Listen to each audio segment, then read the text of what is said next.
Demon AI.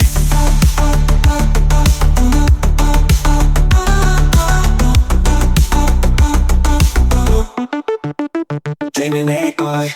I have to be honest with you. I look at a lot of resumes. I see CEOs, I see scientists, people who've climbed Mount Everest. But the guy we're talking about today, Oh, yeah? his resume reads like a glitch in the Matrix. It's like someone rolled the dice on a character sheet for Dungeons and Dragons and just kept rolling sixes. It is definitely one of the most eclectic lists of titles I've ever seen attached to a single person. Okay, just listen to this list. The man is Jamin Bradley, and here's how he identifies himself. Pastor, theologian, musician, author, nerd, and wait for it, Yeah. exorcist. It's the exorcist right next to nerd that really, throws you off balance. Right, it implies he can fix your computer and cast a demon out of it. It's incredible. Mm-hmm. But here's the thing. Despite that wild resume, we aren't actually here to talk about exorcisms today. We aren't even really here to talk about his music. No. We're looking at a reflection he wrote called Communal Life, Kingdom Life. And honestly, it's about something so much simpler, but maybe harder to deal with. It is. It's about that feeling everyone has, whether you're an exorcist or, an accountant, that you just aren't meant to be alone. And Bradley takes that feeling, which, most of us just treat as, boredom. Or loneliness, yeah. Or loneliness, right. And he argues that it isn't just a personality quirk. It's not just because you're bored on a Friday night. He thinks it's a fundamental theological necessity. Like, you are physically and spiritually wired to be with people. He actually goes a step further than that. Yeah. He argues that hanging out, You mean just wasting time? yeah, literally just wasting time with your friends, is an act of imaging God. Which sounds like a massive stretch, right? I'm not procrastinating, I'm being holy. Right. Eh. But when you read the piece, he makes a pretty compelling case. He does, but what I appreciate is that he doesn't start with the theology. He doesn't start with all the high-minded academic stuff. He starts with the dirt under his fingernails. He starts with nostalgia. Oh, the nostalgia is heavy in this one. He takes us back to his childhood in a place called Three Oaks, Michigan. A tiny village. Tiny. And the way he describes it, it's like a scene from The Sandlot or Stranger Things. It's that era of, free-range childhood. Exactly. He talks about the biking range of friendship. I love that concept. Do you remember? Oh, absolutely. Your social life was literally defined by how strong your legs were. It's a radius of autonomy. If you could pedal there, you were part of the community. If it was past the stop sign at the edge of town, well, Sorry, you're out of the circle. we're out. And he paints this picture of village life. He talks about the hustle. This part cracked me up because I think every kid has done some version of this. They wanted to rent a video game. From the laundromat, of all places. Which is such a specific time-stamped detail. The local laundromat rented video games. Right. But they didn't have any money. So what do? They go dumpster diving. Collecting returnable cans. Digging through trash cans. He talks about the sticky, stale smell of old beer and the absolute grind to scrape together exactly $2.50. But pause there for a second, because this is the first clue to his argument. Why were they doing it? To play the game? Yes, but how? They weren't doing it alone. He says, we collected the cans. We rented the game. The scarcity of the environment, the fact that they had no money and no cars, it forced them to collaborate. That's a good point, yeah. If he had just had an iPad and, a credit card linked to the App Store, he would have just sat in his room and played Fortnite by himself. Exactly. The difficulty of the task required a community. You couldn't be an individualist when you needed to scavenge for 250 cans. You needed a team. And he mentions getting phosphates at the general store. I don't even know what a phosphate is. It sounds like a chemical element, but apparently it's a drink. It's an old school soda fountain drink. But again, it just paints the picture. It's this idyllic, unstructured time where connection was just the air they breathed. It wasn't a scheduled play date. Yeah. It was just life. But then, life happens, the setting changes, and this is usually where a community dies, right? You move away, you lose touch. Bradley moves from this tiny village to Westland, closer to Detroit. Which is a huge culture shock. I mean, Westland isn't a village. No. It's suburbs. It's busy. But Bradley says his communal life didn't change. In fact, it got more intense. He describes living in a tiny house. A tiny house. And I'm picturing actual tiny living. A small square footage, lots of people. And despite that, he says he was dragging friends home from school every single day. He says they were cramming the house. That word cramming, Mm-hmm. it stands out. It implies discomfort, doesn't it? Totally. It's not convenient. And that's the shift. In the village, community was easy because everyone was right there. In Westland, he had to work for it. Mm-hmm. He mentions riding his bike much farther to get to friends. He mentions the house being crowded. But they prioritize the being together over the comfort of space. And the activities changed, too. They went from renting laundromat games to, well, being nerds. This is the nerd part of the resume shining through. Definitely. He talks about going to church, but not just for the service. Right. They weren't just sitting in the pews. No, he says they were there to splice chords for the soundboard or push PowerPoint to its limits. Which, if you've ever been a tech nerd in a church youth group, is a very, very real thing. Oh, yeah. But look at what's happening there. Splicing chords is tedious, boring work. It's manual labor. But when you do it with 3 other guys and a bag of chips... It's a hangout. It's the Huck Finn effect. You're whitewashing the fence, but because you're doing it together, it feels like a party. Precisely. They were finding excuses to be in the same room. The activity, whether it was video games or sound cables, was just the vehicle for the connection. And then comes the Chelsea era. They move again, this time to the outskirts of town. Now, usually outskirts means you're done. You're isolated. Yeah, you're in the woods. You're in the woods. But Bradley apparently refused to accept that. He sure did. This is my favorite description in the whole piece. He talks about how they would just rotate around each other's houses, writing music, watching movies. But the food, oh man, the food. The freezer roulette. Yes. He says they were deep frying whatever we found in the freezer. That is certainly a culinary choice. It's disgusting, but it's also beautiful. You don't deep fry a random freezer-burned bagel bite for a dinner party with your boss. No. You do that with the people you would take a bullet for. It implies a total lack of pretense. Yeah. You weren't trying to impress anyone. Yeah. You're just trying to feed each other so you can keep hanging out. Okay, so we have this picture of a guy who is, well, obsessed with his friends. He's collecting cans, he's splicing wires, he's eating questionable fried food. Mm-hmm. And it's easy to look at that and say, okay, cool story. Jamin Bradley is a massive extrovert. He gets energy from people. I, however, like to sit in a dark room and not speak to anyone. Right. It's easy to dismiss this as just a personality type. Good for him, but that's not me. Exactly. I mean, is there really a deeper meaning to deep frying pizza rolls, or is he just a social guy? Well, this is where Bradley pivots. And he pivots hard. He asks a specific question. What if that longing isn't just personality, but theology? What if our hunger for togetherness is rooted in the very being of God? That's the quote. So he takes us from the freezer to the Trinity. Which is a big jump. And I want to slow down here because the Trinity is one of those church words that people hear and just kind of nod along with, but it's actually a really complex idea. It is, but Bradley simplifies it in a way that's really helpful for this discussion. Yeah. The core Christian belief is that God is 3 in 1. Father, Son, Holy Spirit. Right. 3 persons, 1 God. So think about what that implies. It means that before the universe was created, before humans, before angels, before anything, God was not alone. Wait, so God has? He's never been solitary. Exactly. In the Christian view, God is a community. God is a relationship. You know, we often hear God is love. Well, for love to exist, you need a lover and a beloved. You need someone to love. You need an object for that love. If God was a solitary singularity, he couldn't be love until he created something to love.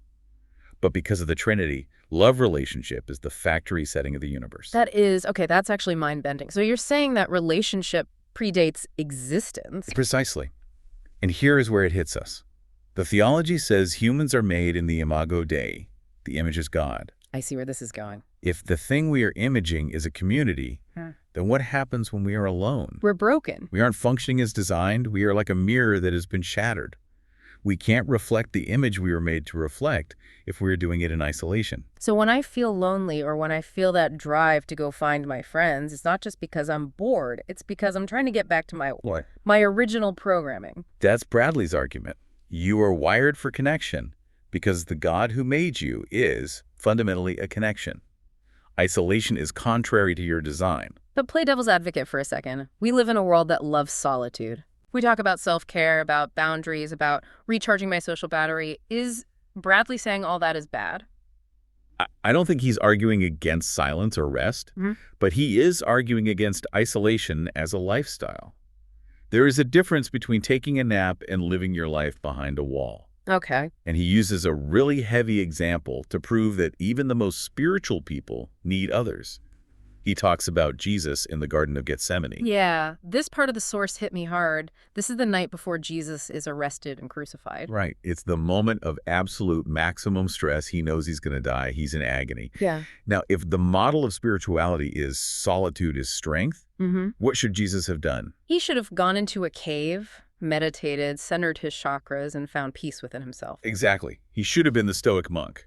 But what did he actually do? He brought his friends. He brought Peter, James, and John. And not only did he bring them, he kept checking on them.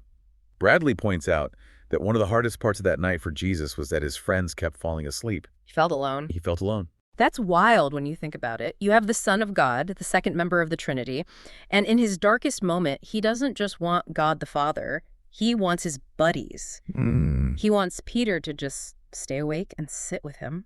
If the divine figure in the story couldn't handle the isolation, who are we to think we can? It really kills the lone wolf hero archetype, doesn't it? Completely. Right. It suggests that needing people isn't a weakness. It's the most godlike thing about us. So we've gone from deep-frying freezer food to the theology of the Trinity and the agony of Gethsemane. But I know what you're probably thinking. Okay, great. But I'm an adult. I have a job. I have kids. Right. I can't just go ride my bike to the general store, and I certainly can't hang out splicing wires all night. Life gets in the way. It does. But Bradley brings this into the present day. He's not a kid in Three Oaks anymore. He's a pastor.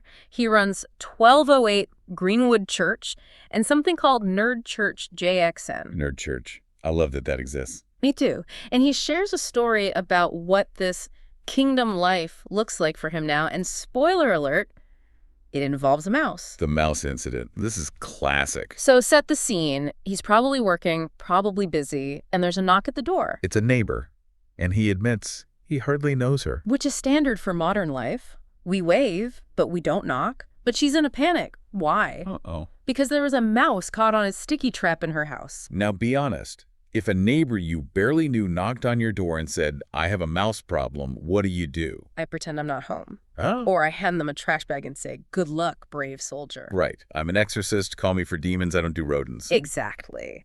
But Bradley goes over there, and this detail is just chef's kiss. He doesn't just kill the mouse. He doesn't throw the trap away. No, what does he do? He says he oiled the poor guy off the sticky trap. He performed an oil-based rescue operation for a mouse. Can we just pause on the logistics of that? Did he use vegetable oil, olive oil? Yeah. And then you have a greasy, slippery mouse running around. It raises so many questions. But the fact that he included this story in a theological reflection is the point. Why? Because it wasn't a sermon. It wasn't a Bible study. It was an interruption. He says, I was so happy yesterday when a neighbor I hardly knew knocked.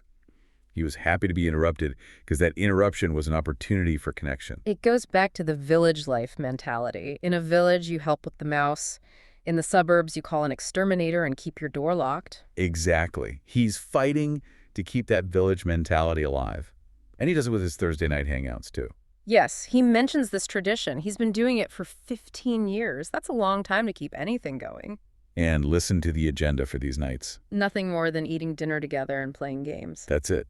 No curriculum, no lecture, no goal. And he calls it a ministry. And I think he's right. In a world of isolation, simply opening your door and letting people sit on your couch is a radical act.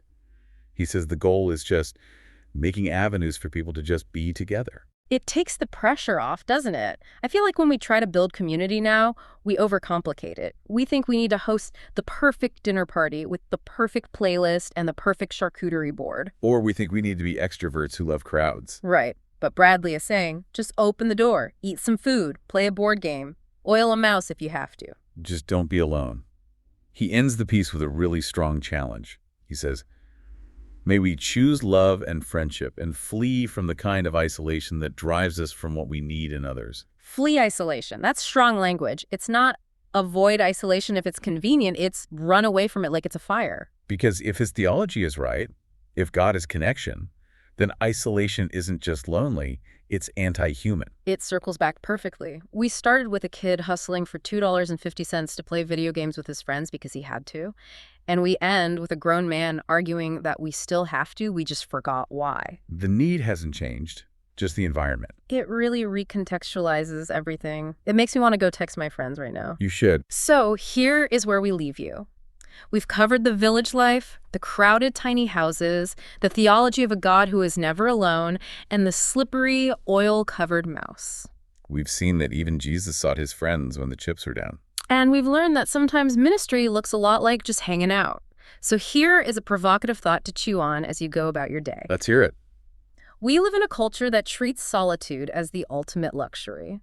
We want to get away from it all. We want peace and quiet. And sure, silence is golden sometimes, but based on what we read today... This is what we actually need. Exactly! If God is never alone and you are made in that image, is it possible that your solitude is actually a misunderstanding of what it means to be human?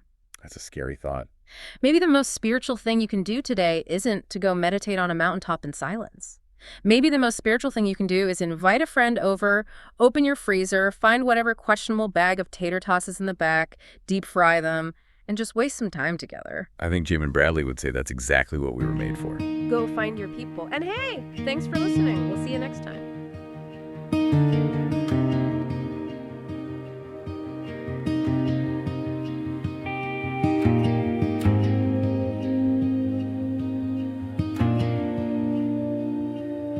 In a tiny village down where the bikes all roam, we carved out sacred laughter, made every house a home.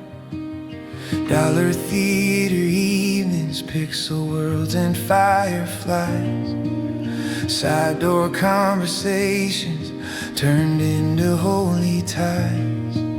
We chased the ancient yearning for the garden where he prayed, not to be alone, but in the company he made. Come to the table, bring every stranger's name.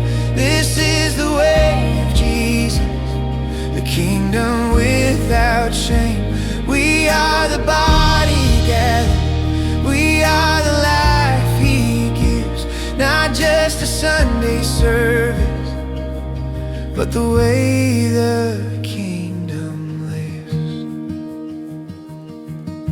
From rent-paid games to Thursday dinners in the glow, we learned that love was neighbor, more than just a show. Not isolation's echo, but a shared and open door, where God the three in one invited all to more. We all the trapped and free, the mouse behind the shed. Small kindnesses baptize the years we've walked and bled. God in community, Father, Spirit, Son, a dance of love unbroken. We become what we've begun, hunger in the heart for others. This is life refined, where flesh and spirit mingle and heaven meets mankind. So gather all your neighbors, all your broken friends, and let's live out holy fellowship until the story ends. In crowded houses echoing with laughter and with prayers, we say the kingdom's already here in every shared meal there.